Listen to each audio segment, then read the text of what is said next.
दोस्तों इस वीडियो में हम इंडस्ट्री में यूज़ होने वाले कैपेसिटर पैनल के कैपेसिटर को चेंज करने का तरीका जानेंगे। हमारे पास ये 500 केवीआर का कैपेसिटर पैनल है। इसको 8 सेक्शन में बांटा गया है। 50 से लेकर के 100 केवीआर तक के अलग अलग सेक्शन हैं। तो इसमें हमारा एक 50 केवीआर के कैपेसिटर को जो कि 3 फेज का है उसको हम चेंज करने का तरीका जानेंगे। ये हमारा LTBCH मॉडल का 50 केवीआर का heavy duty power capacitor unit है। इसकी जो लोड कैरिंग कैपेसिटी है वो 50 केवीआर पे 65 एम्पियर की है 440 वोल्ट पे। ये हमारा पुराना कैपेसिटर पैनल है। इस कैपेसिटर पैनल में से एक सेक्शन में 50 केवीआर का कैपेसिटर लग रहा है, उसको हम हटाएंगे और हम नए कैपेसिटर को लगाएंगे। सबसे पहले जो हमारे पुराने कैपेसिटर ख़राब है, मैं उसका लोड चेक करके आपको दिखाऊंगा कि वो कैसे ख़राब है।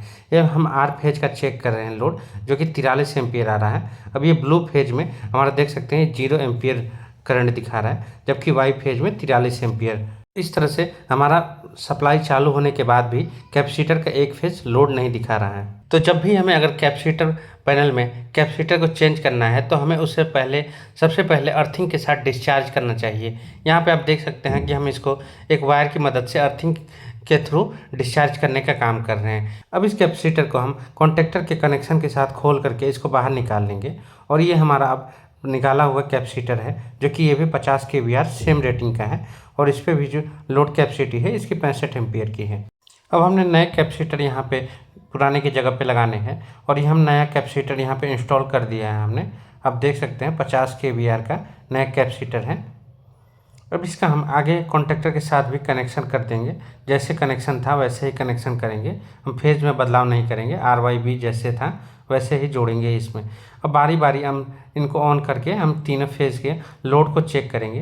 तो हमारा जो येलो फेज का लोड है वो 63 एम्पियर है और इसी तरह हम अब आर फेज का भी लोड चेक करेंगे, जो कि 63 से लेकर 65 के आसपास ही आना चाहिए, ज़्यादा अनबैलेंस भी नहीं होना चाहिए। ये भी आर फेज का हमारा लोड जो है 63 एम्पियर या 64 एम्पियर के आसपास आ रहा है।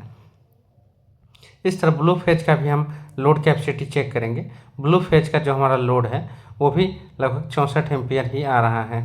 तो फ्रेंड्स इस तरह से हम किसी भी कैपेसिटर पैनल के कैपेसिटर को चेंज करेंगे, लेकिन इसमें ध्यान देने की ज़रूरत आपको ये है कि जब भी हम कैपेसिटर चेंज करें हमें पावर बंद करने के बाद कैपेसिटर को डिस्चार्ज जरूर करना चाहिए अर्थिंग के सहायता से।